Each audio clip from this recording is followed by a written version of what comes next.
Hi, I'm Amelia. I'm a senior at BUHS. I'm here to welcome you to our panel of essential workers and students as a way to stand up for justice.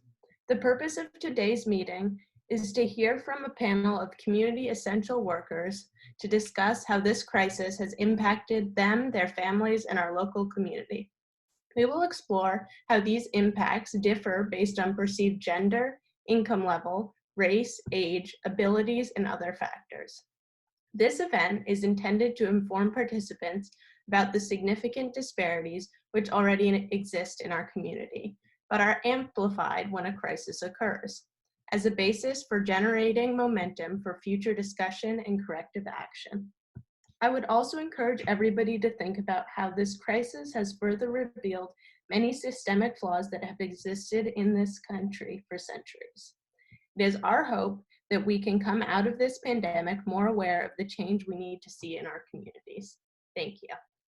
Now, we will be joining this event already in progress as Junie, a middle school teacher, is speaking.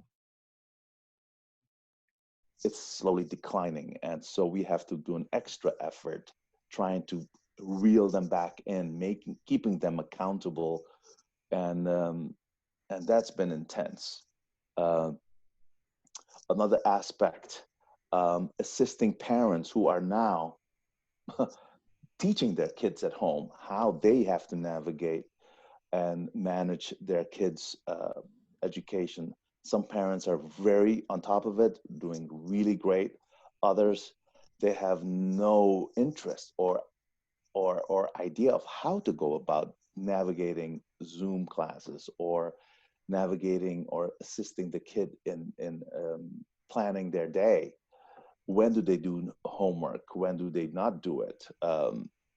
So many of the kids that I work with, and so do I, instead of getting up at 5:30, 6 o'clock in the morning, I get up at 7:45. And for kids now, many of them get up around between 10 and 12 o'clock because they stay up late playing video games in their rooms because there's nothing better to do. So that's what they do. So it's there's all these different very short things that we have taken for granted are are really right now calling uh, you know right in our face that we're not sure what to do with. Like Mike said, we live in a different world right now, and we all have to adjust to this new world. Um, Things that we've taken for granted, getting up in the morning, getting on the bus for many of the kids, going to school, socializing with friends, seeing friends on a daily basis, exchanging ideas, exchanging thoughts and emotion, being able to, all those things as we are social beings are not in question, but it's shifting dramatically, and we're all trying to get used to and make sense of it all. Um, my hope is that as we continue and to explore this and experience this, that we start looking at those things that we take for granted as human beings, as teachers, as students, as parents. I know I have parents that have talked, I've never spent so much time with my child. I've had no idea they were studying such and such and such. Um, I had no idea that my son or my child was interested in such and these things. So it has brought people, especially family members, closer together. But at the same time, I'm also aware that there is an increased sense of stress within families, especially families that are not getting well together, getting along together well. And so so many aspects that we really need to unpack as a society, as a community, and like the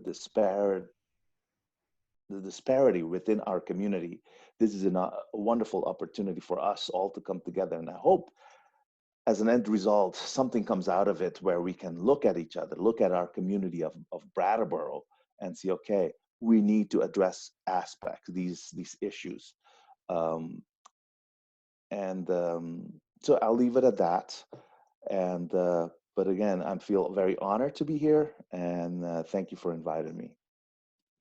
Thank you. Next, we're going to go back to Royalty, and Royalty is a student at BUHS. Hey everyone. I hope y'all can hear me clearly now. So I am a senior in high school, and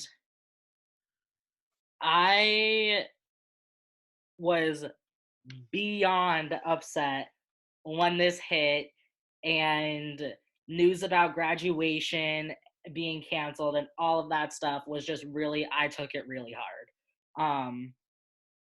School has not been easy for me as a queer brown teen. And I was really looking forward to just saying goodbye to everyone and being like, wow, like I did this, like I went through so much to get here and I did it. And now that has altered, I don't know I don't know how to feel about it. But in terms like um in terms of like my life outside of school, COVID has really allowed for more racism, and that's putting it blatantly. I was walking with my cousin the other week, and we got called COVID carriers because we're people of color. And it was a whole interaction. It was terrible. And now like the looks that I get in the streets, like they've increased like by a lot. And just like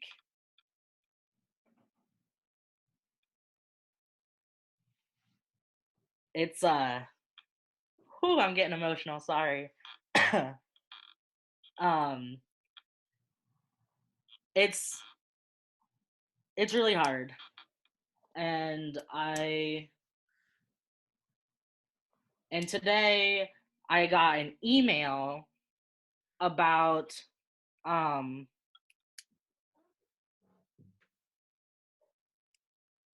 someone getting killed while on a jog. And it's just, I already have paranoia walking the streets, and like my sense of paranoia, I feel, has been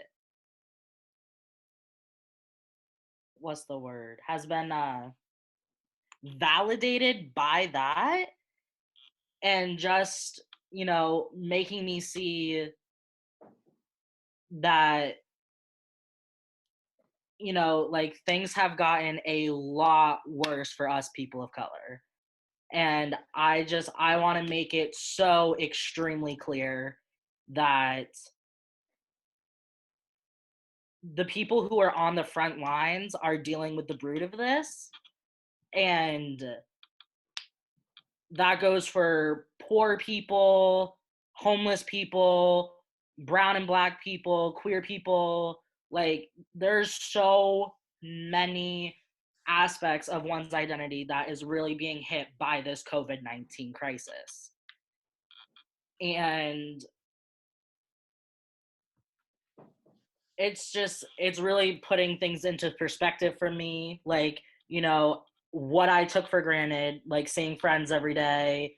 And, I didn't know I was like much of a physical person before this happened. And now I'm like, wow, I can't hug anybody when I'm like upset and it's stressful.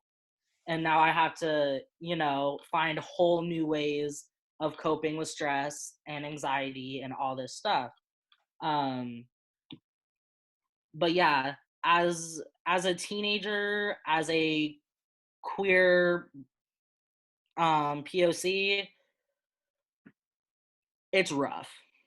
And I'm really feeling for a lot of people right now. And I'm going to keep it at that. Thank you, Royalty. Now we will hear from Heather, and Heather is a grocery store worker.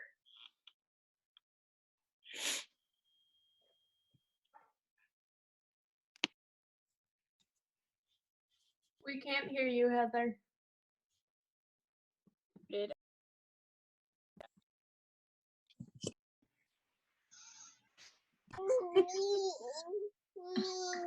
Sorry, we're improvising today. There we go. Thank you. Yeah, I work for Market 32.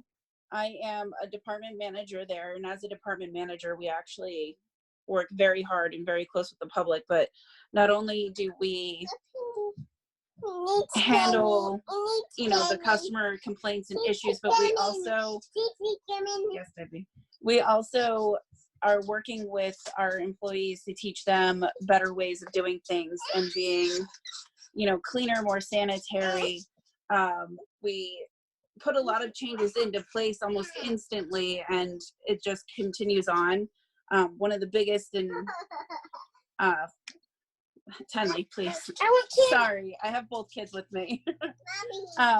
One of the biggest changes we have made is cleaning in between every customer interaction. So if you go in the store, you probably have already noticed we only run every other register. We don't run what we used to run. We are asking customers to stay apart from each other as well as our teammates. We have all started wearing masks daily. It's actually part of our dress code. It's a policy that we have to wear masks while we're in there. We also have to do a daily temperature check, and if we're at 100 degrees, then we are not allowed to work for the day. We also do a daily sign-off that we don't experience any symptoms of the virus, so that way we're not passing it along. Can you take that to the other room, please, with Sissy? For me? You and Sissy both. Yes. You want to do it? Sorry. Distraction via M&Ms. Anyway, as you can see, I have two little people. So Tenley is 7. She's a second grader. She has always had some sort of delayed in her learning, whether it be speech. Last year it was reading. This year it's math. So I always keep her in special programs after school, or during summer school, we do a summer camp where 2 hours a day is focused on learning. All of that stopped pretty much immediately once everything started and got really going. Trying to keep up with her tends to be my biggest struggle. My days off, like today's the first day that I've taken off in a couple days, and the first thing we did this morning was start the homework. And she's missing pages of her math that needs to be done that was supposed to have been done already. So we spend probably 4 hours trying to catch up the stuff that should have been done already that wasn't done before we can start the stuff that she needs to do for today. My babysitter, God bless her, she is trying to keep up with Tenley's stuff for me, but she has 2 school-age children of her own. They're all in different grades, and she has Zoom calls scheduled pretty much every day. Her daughter starts at 9, mine starts at 9:30. Her son, I think, is at 10. So she just goes from call to call to call while trying to keep everybody doing their work. So that's one of my biggest struggles. The other thing is childcare. There's only so many people willing to take care of my children. I basically rely on my sister and my mother for the weekends because my babysitter only does Monday through Friday. So if they're busy or if they're working or they have something going on, I don't have a babysitter at all. The other thing is the cost of childcare. I went from 1 little person in childcare to 2 people in childcare. There's been weeks where my childcare actually costs more than what I brought home in my check. And I am a department manager. It's not like I make peanuts, and I'm not complaining, but there's times where it definitely gets a little bit more difficult. In addition to all of that, I myself suffer from anxiety. I was actually out of work for about 4 months trying to keep it under control. I had anxiety related palpitations, high blood pressure. I went to the doctors once to twice a week to make sure my meds were in check and everything was in the right direction. I also had weekly therapy, and that all had to stop. I do the best that I can to deal with it, and I know I have a long way to go with it. And my doctor, like, we're doing video chats, and she'll send me emails here and there with breathing exercises or reading or explanations on things, but it's not a cure-all, and it doesn't take place of it. I think that's really my biggest struggles is, you know, the changes and the little people and all that other stuff. Yeah, I think that's the biggest. Thank you. Next, we're going to talk to Claudia, and Claudia is a physician's assistant. Thank you so much for inviting me. I really appreciate everybody sharing their experience. My background is I'm a Latin American, but fortunately, I guess I have to say that I haven't had any kind of discrimination, because as you can tell, I don't look Latin American. Of course, when I open my mouth, that changes, but usually people, I don't know, just has been okay. So I'm a physician assistant, so I have to talk about the healthcare part of this whole situation. And even though I'm not in the front lines because I'm in primary care, I can see how frustrating it can be when people don't believe that this is a serious virus and they don't want to take care of themselves or protect other people. And we, as being in the medical profession, we are bombarded with information about the evolution of these new findings on the virus, and it is incredible. I mean, the array of symptoms and difficulties is crazy. So it's really frustrating to see when people just disregard that and say, whatever, my rights first, and I don't care about anybody else. But, what can we do? And in my personal life, our practice was reduced to about half. So I lost my job, basically. So it's the first time in my life that I'm unemployed. That has been interesting. I did get a job in Cheshire Medical Center, but unfortunately, all the licensing, the bureaucracy to be able to get permission from the state of New Hampshire to work there, it has been an ordeal. So even though I have applied and everything is correct and the way it should be, I cannot start working before July because the license is not going to be ready before that. So it's a little bit stressful, but I'm lucky enough that we are financially okay. I mean, we're not suffering much. We have our concerns, but they are not really horrible. And then the other concern, I guess, that is affecting my personal life is that I have family still in my home country is Colombia, and my parents are elderly and they live there, and they haven't been able to leave the house for already 2 months. So it's hard to have your parents so far away without being able to help. And we do talk every day, fortunately. Thank God for technology. This is actually a good time to be having this kind of trouble because of technology. We can communicate, we can see each other. It's really amazing. But as Royalty was saying in the text, I guess one of the things that we have to try to do is to focus on what's positive about this. And I think this meeting, this conversation is opening, it gives us hope. We're hearing each other. We can start creating groups in which we can talk about solutions, about the problems we're seeing.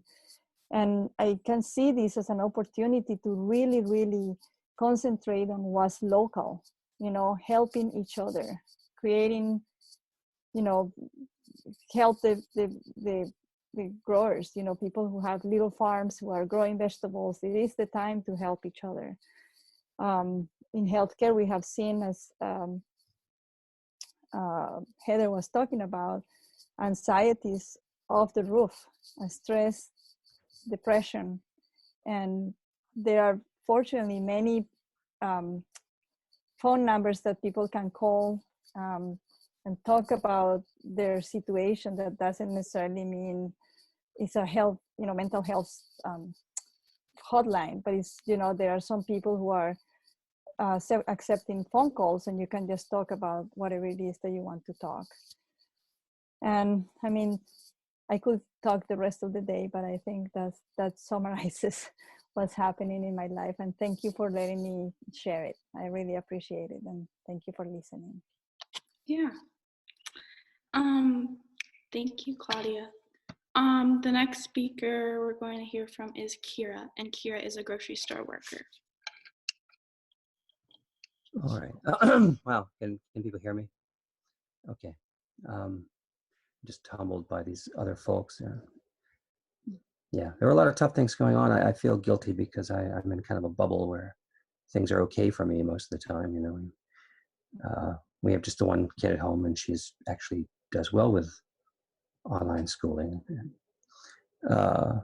Doesn't mean she's not, you know, she's 10 years old and she loves gymnastics and she can't, you know, go to her meets or so lots of Zoom meetings. But as I'm sorry, I'm having trouble remembering people's names, but as Heather, no, I'm sorry, I'm not going to try.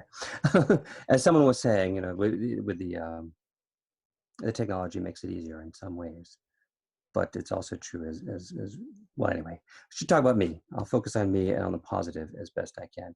So there are positives, I think, at least in my life. You know, the dog is very happy, for example, and you know, we're okay as far as, you know, paying the rent and having health insurance, and those kinds of things. And I have a small community that I sort of move around in where people are accepting of me, so I don't have to face much direct prejudice. And you know, so this is all survivor's guilt, I guess, because I know that's certainly not true for a lot of people. But spring is springing, and the co-op where I work has done a great job, I think.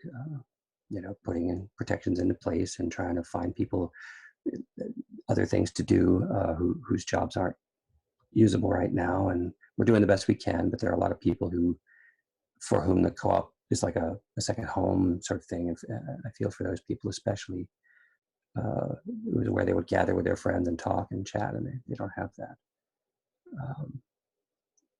in the scope of the world or the universe. I guess it's not much, but you know, we all have challenges. But I feel for them, and yeah, it's kind of, I have such a divided mind. There's a part of me that tries to be very positive and enjoy the sunshine and my family, and there's a part of me that's always anxious about what's going on with everybody else. But you know, the plants are growing, and our cat went outside, and we have an 18-year-old cat, and he's getting to totter around the courtyard in the spring. So, you know, and people are buying flowers who come through the co-op, and that's good.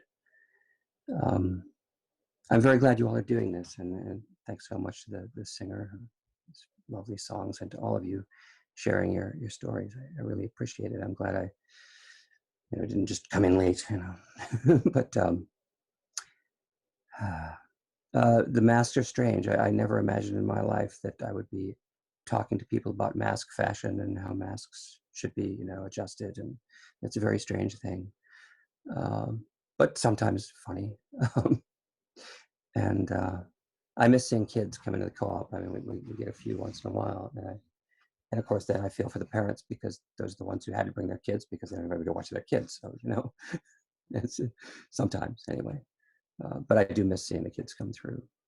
And yeah, I don't know what things are going to be like. That's probably the thing that most sort of looms, you know. And the kids missing their graduations. I have a senior at the high school. We're gonna have to do something for graduation, which was not, you know, the plan, of course. And I have a niece who just graduated from college, and I came home last night early from work so I could catch this sort of online celebration of her graduation, to find out that my spouse was sick, and it wasn't COVID and everything's okay, but there was this moment of panic, and then you know, running back. It was all very surreal. But my spouse is okay, and my niece graduated and got her engineering degree. And, you know, there are things going well all the time. And I do agree with, I'm sorry, I don't remember your name, sir, but the person at the beginning, the custodian, you know, for some of us, sometimes it's also brought a sort of closeness or slowing down or, you know, connecting. And that's good too. So, and the only reason to emphasize the good is never to erase the bad, but just to try to give us something, some wave to ride on, to try to lift all the boats. All right. Anyway, thank you for your time.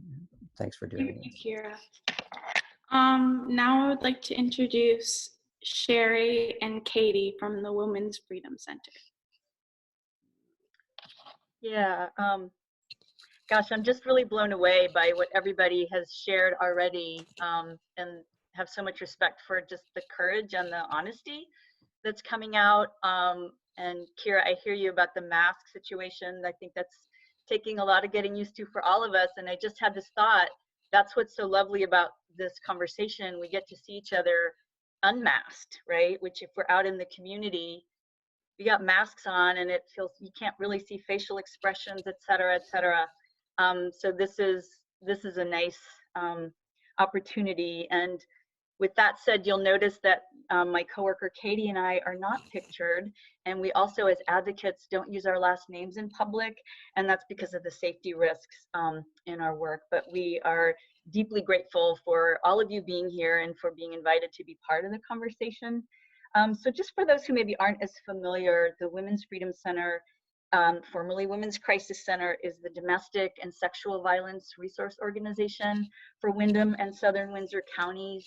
And we've been doing this work in the community for 46 years now.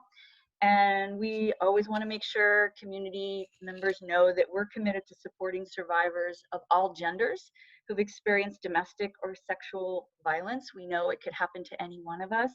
And that work also includes working with teens. So just want to put that out there as we talk about these issues, that we understand, especially during lockdown, that there may well be folks in this audience who've experienced domestic or sexual violence or dating violence. And we are a resource that you can contact 24/7 completely confidentially, and don't need to give us your real name or even your age. So we just wanted to put that out there.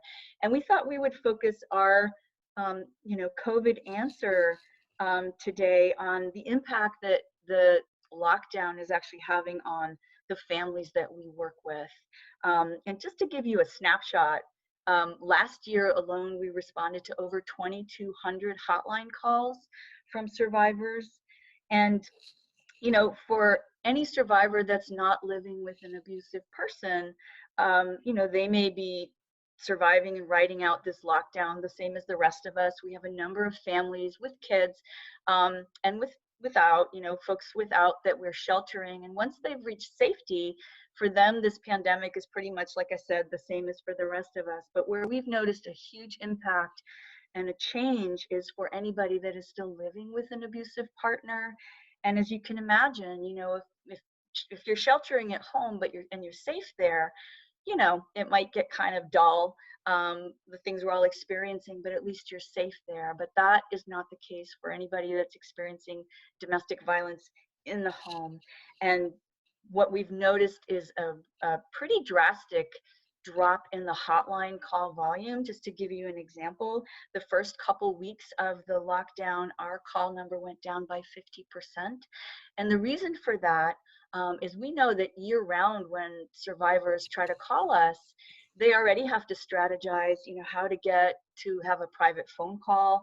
Maybe they call us from work, or sometimes their technology might be compromised on purpose by the abuser, and so they have to get to a safe phone. So you can just imagine, now that our access for all of us has really shrunk pretty drastically, it's that much harder to get out and have the privacy, the window of time, or the safe phone, to be able to reach out and make a hotline call. And that's been, like I said, that's been the most dramatic impact that we've seen as part of the coronavirus. Thank you. I do want to jump in real quick before we move on. Hi there, everyone. Oh. I wanted to just add that all of our services are still available during this time, and that we are still continuing every level of support to the community. With that said, I'll also be putting in the hotline phone number to the chat so everybody has access to that. You can always call us if you have questions about your own relationships, or even how to be a good bystander as we enter community at limited times. We can start thinking of how, as Claudia was saying, to take care of ourselves as a community. So I'll leave it at that. I'm the youth coordinator, so if anybody has youth-centric questions, you can feel free to reach out to me directly, and the rest of the staff. Okay, thank you. Next is Amelia, and she is also a high school student. Thank you. Thank you, Nicole, and thank you to everybody who's spoken so far. I'm also a senior, like Royalty, and I would like to first address that I know that my experience has been relatively smooth compared to many students at BUHS, and I speak from a place of privilege where the home environment I'm in is supportive, and I'm able to do my classes without interruption, without extra difficulty and stress of stressful home environments. I work with Mike Sostak closely doing restorative justice at BUHS, and that's something I have really seen difficulty with, because although Mike continues to reach out to students and I have tried to help out as well, it's very difficult to contact students, especially the students who are in the highest need of help. I would like to speak a little bit about some of the more positive things that this crisis has had on not only people, but also the environment. And it's really great that for the first time in a while, we're seeing less destruction to the climate than we've seen in a very long time. I also think in certain ways this has brought people together. We have had people able to contact each other more with more time, although it's virtually, and people are coming together in forums like this to talk about what's going on, which I think is a really great thing. The last thing I would like to do is just kind of address the importance of, and I think this has been an underlying theme, but of maintaining awareness about mental health and mental health resources. This is one of the biggest impacts it's having on people, is an increase in anxiety and depression and difficulty in terms of mental health. So one of the articles I read did say that mental health was going to be basically the second pandemic to hit, kind of as a result of this, that it was going to become a lot worse for many people, and that's something to keep in mind in supporting each other and our loved ones.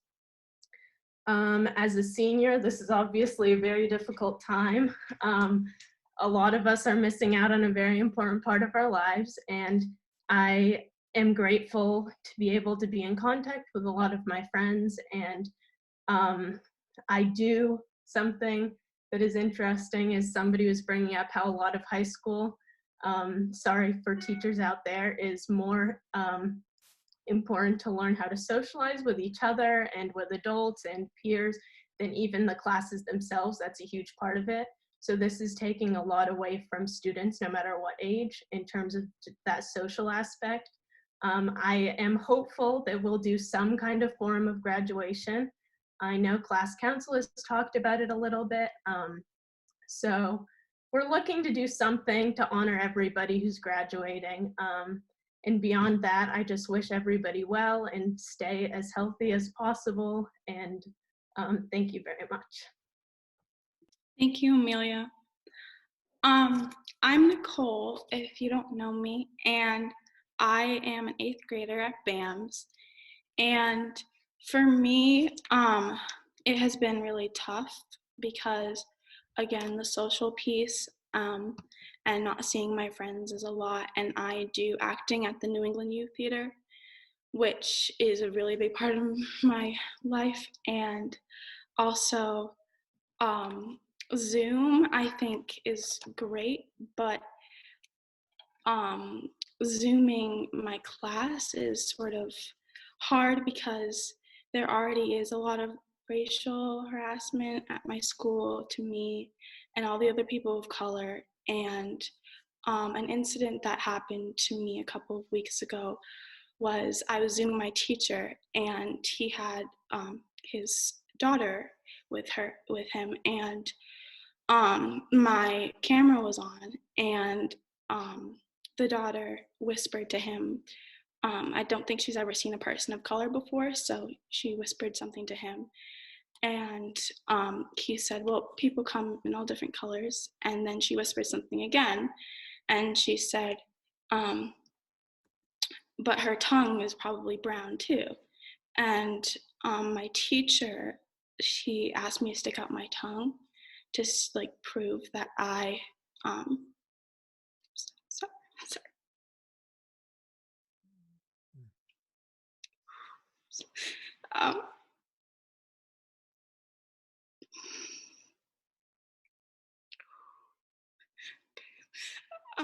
To prove that like I was normal.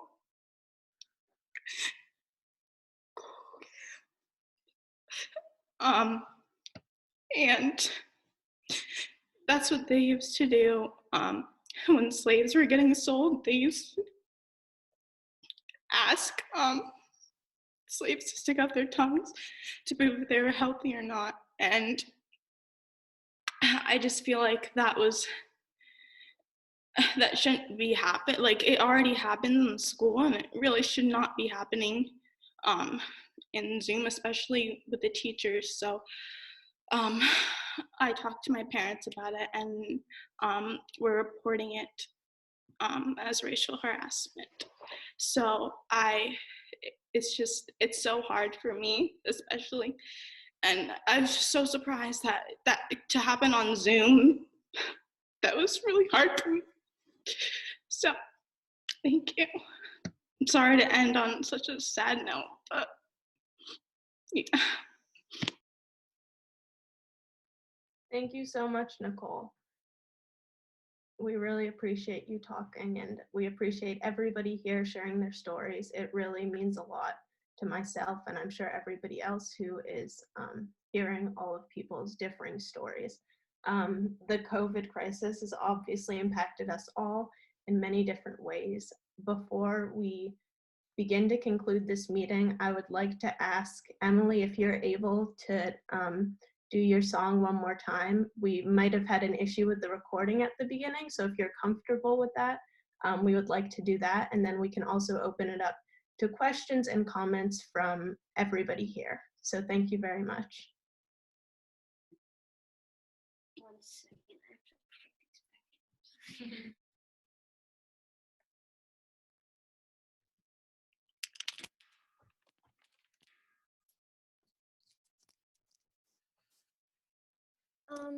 Would you like me to do both songs again, or just one?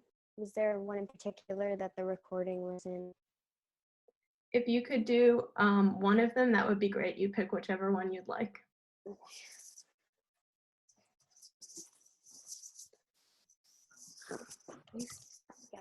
Okay.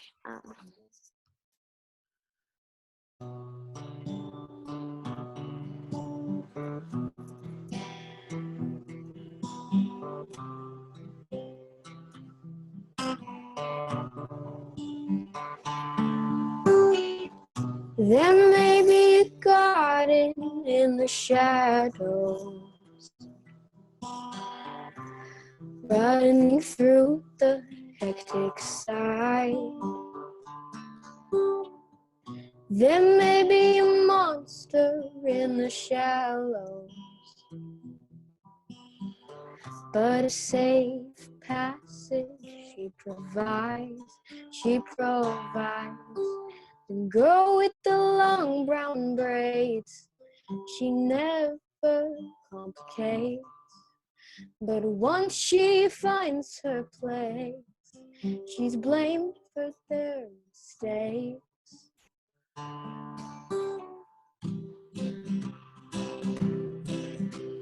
Looking through a void for lost memories.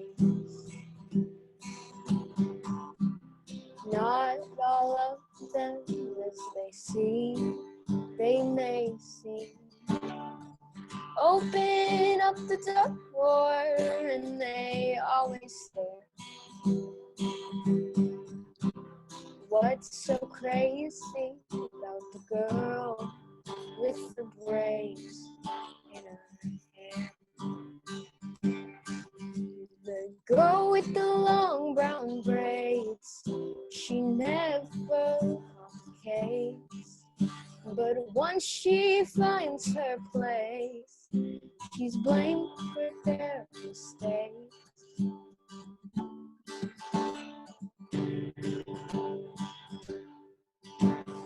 I see the ocean in your blue eyes. Calm yourself, dear, no need to disguise your beautiful hair, beautiful mind. In the end, just leave the bad memories behind.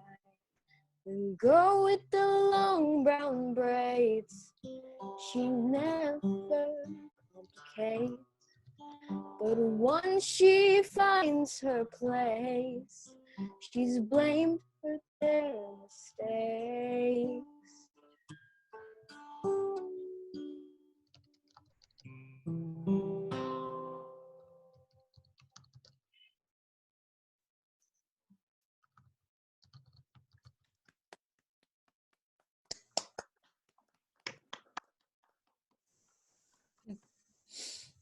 Thank you so much, Emily.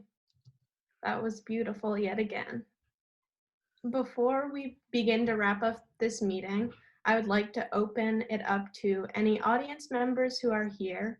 And Nicole and I will be fielding questions or comments that you have. I've been going through the chat and looking through. If you have anything you'd like to add, you can put it there. And we hope to hear from whoever has something to say. So thank you. Hey, I just want to say something. I forgot to mention this early.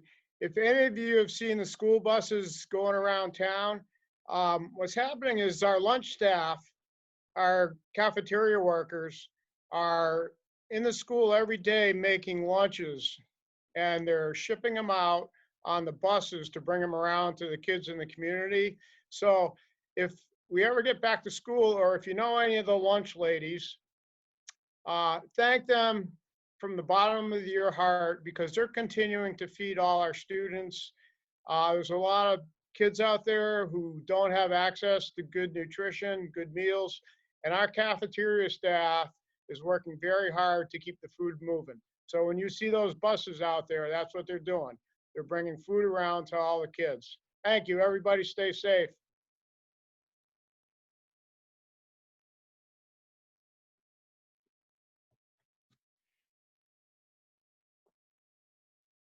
If anybody else has something they'd like to say, they could possibly virtually raise a hand. That might work, or you could add it in the chat.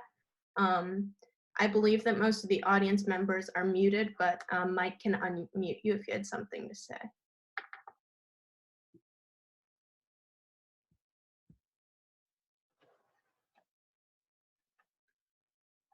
Samira had her hand up. Go ahead, I think you're unmuted now. I actually didn't think I was going to get emotional. First of all, I just want to thank Emily's mom for inviting me. And Emily is one of my students. And so I'm so, so proud to hear that song. It's such a beautiful song, so thank you. And Nicole happens to be one of my former students. So I teach vocals, by the way. And I just want to, Alex, you are just so wonderful. And all of you who participated today really touched my heart. And I'm so grateful that I was invited. And I only really came to hear Emily sing, but I couldn't leave because I belong to a spiritual group that we meet all the time to support each other and to encourage each other to, you know, support the community and, you know, to bring hope and love to as many people as possible, even when it's a challenge. Because sometimes it's very difficult, particularly when you hear about some of these stories. I myself am not going through a whole lot personally, and I feel very fortunate. And I feel fortunate to be able to be the light for as many people as I possibly can. Because when you shine your light, you know, for others, it, you know, the light comes back to you and paves your way as well. So I'm always so energized and full as a result of being able to give and to get and to receive. And I think it's important to open up to receive too. So I just want to thank you all again for all of your stories. And if you see me out and about, you know, let's chat from a physical distance, but we can at least still be social. And thank you so much, Amelia, for all the work that you do, and for the WFC for all the work that you do, and everybody for being here today. Thank you.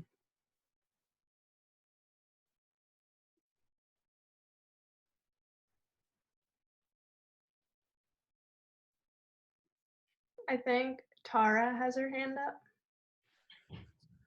Thank you. I want to thank all the brave and courageous youth that are coordinating this meeting. I was invited in by Robin Morgan, and I just happened to work with Royalty at the Root.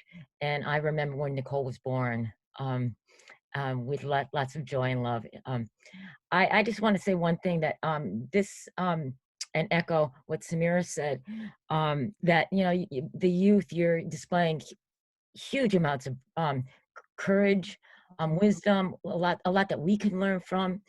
And Nicole, you're being brave enough to share that in this room, in this forum, you know, really shows to us the limitations that the teachers are plagued with in teaching in this forum. You know, you opened your heart to us with great pain, and the limitations of this technology are that we cannot co-regulate.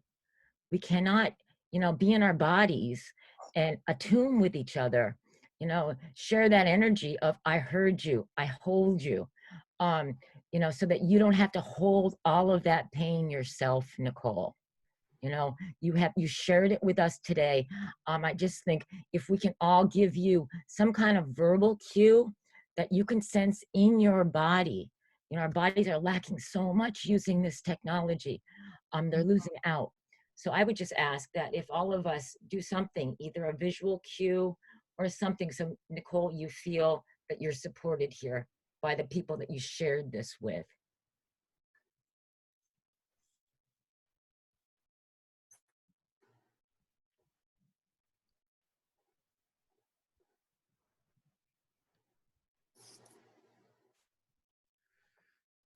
You shouldn't have to carry that alone.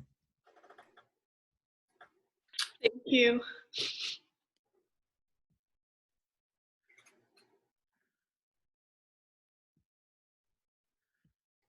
Same thing to everybody, Royalty, everybody, all of you.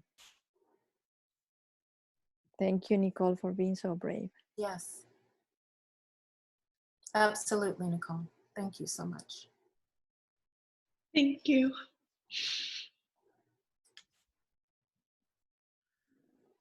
Royalty, I think you can go ahead if you have something to say. Wow, I'm so emotional right now. Oh, I just, I want to thank everyone for being here to witness how people are being affected by, you know, COVID-19, and how that is making our lives even more difficult. And I really, I I want to applaud Nicole. I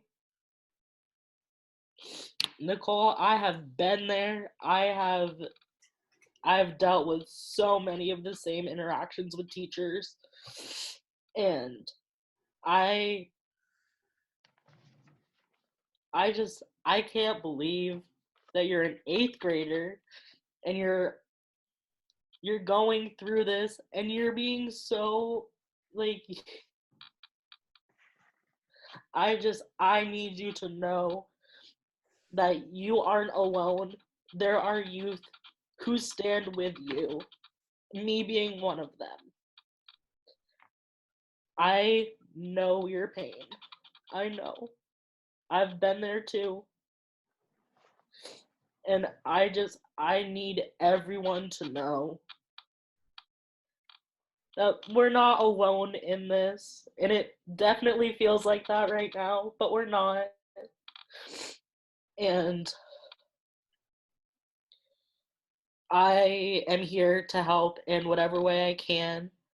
I know Heather was talking about childcare, and I'm trying to do more childcare for the community, because I know how hard it is with parents still having jobs to go to. And, my school day is very short. So, I have all this time on my hands. So just wanting to make myself available for that. Also, I'm also here just to talk.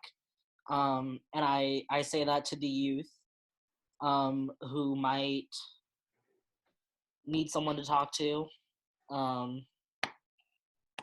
So yeah, I wanted to thank all of you again for being here. It means a lot to me.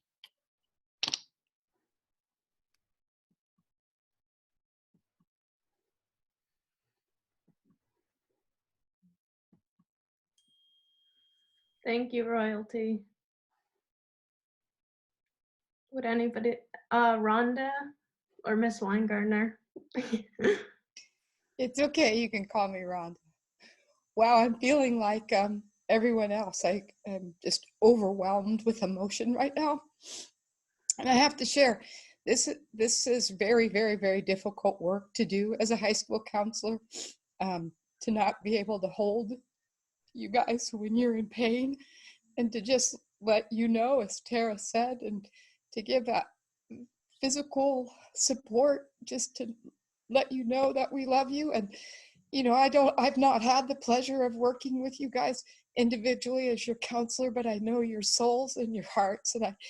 And I almost didn't log in tonight because I was tired, and I thought, you know what, you have to know what our community is experiencing in order to be good at what you do and to hold you all.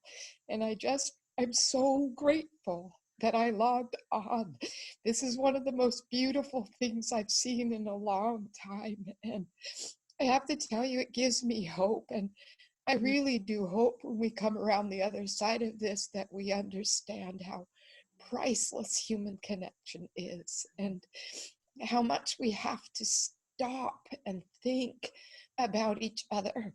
Being in a virtual world, in a computer world, we all move so fast, and we do it without a lot of consideration for the human soul. And You know, Nicole, I was almost going to ask you if you could either fail 8th grade or accelerate to the 10th grade so I could work with you personally, but I'm going to make sure that you and I stay connected. So just to each and every one of you here, Mike for doing this, and Amelia and Royalty for hosting, and Nicole as well. I just wanted to say thank you. I just couldn't have been more blessed this evening. So thank you all for what you're doing. Thanks, Rhonda.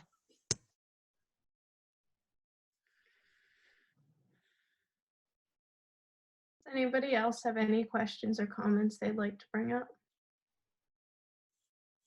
Yeah, I want to just kind of second what other folks are saying, and also trying to do this through some tears of, first of all, horror at some of the stories that are being shared that just shouldn't be happening, but such massive admiration for just the emotional maturity of the youth in this chat. And I'm extra struck, Nicole, as I was even in the beginning, before hearing your story, with just how poised you were as an 8th grader to be helping facilitate this, which could be nerve-wracking even for grown-ups, right? And the fact that you yourself have been sitting on such a tender story, it does break my heart for you.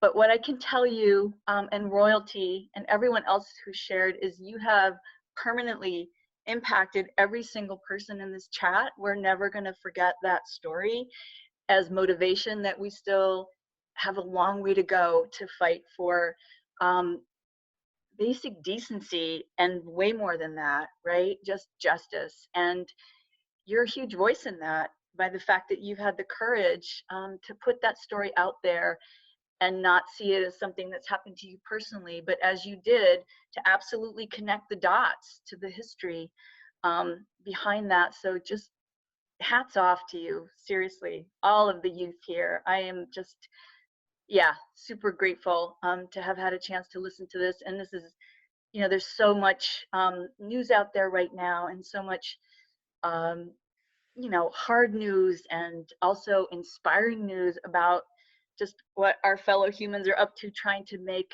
change. But this is by far the most potent thing that I have witnessed yet during the lockdown and been part of. So thank you all.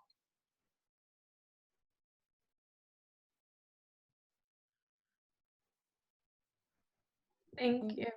I'm gonna piggyback off of my coworker again, and also say that the strength of the youth reminds me how unsure the footing is. That that so much of who you are supposed to be able to look up to, your adult figures, your community, are removed from you. And none of us have done any of this before in terms of this isolation and pandemic. So coming together in these forums and showing your bravery and reminding us to stay strong as a community is powerful. Thank you.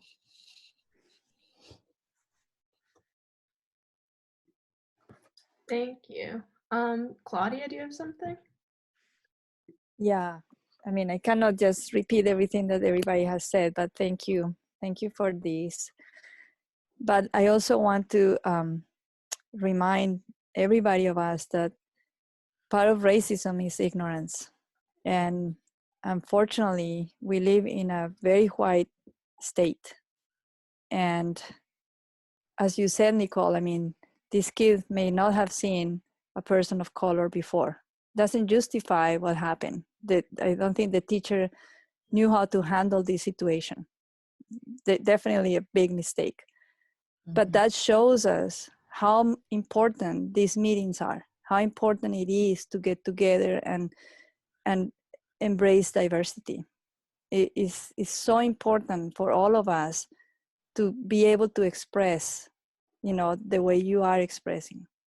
This is the only way we can change this, is with these meetings, getting together, being able to see people who think different from us, who have a different accent, who have a different color, who have a different gender, you know, or different gender identity. If we don't do that, then people don't know how to approach this. So we have to be able to get more into these kind of meetings. And I think this is humongous for this community. So I really, again, thank you for doing this.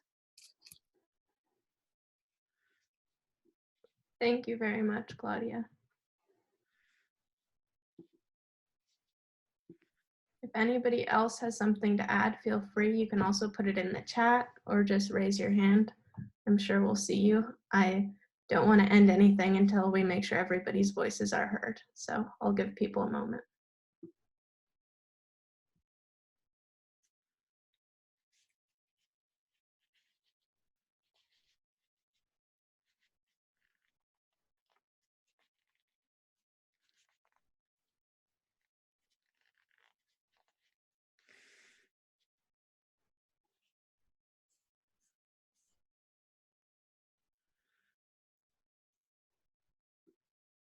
Okay, I'll leave it open for a little bit longer. We can embrace the awkward Zoom silences, which people are probably very familiar with at this point. And maybe during this period of silence, we can think about the stories we've heard today and the things that people have shared. And again, anybody's welcome to add anything if they'd like. So thank you very much. And I would also open up to people if they have other things going on. Feel free to leave whenever you need to. Thank you so much again. This has been a very, very powerful experience.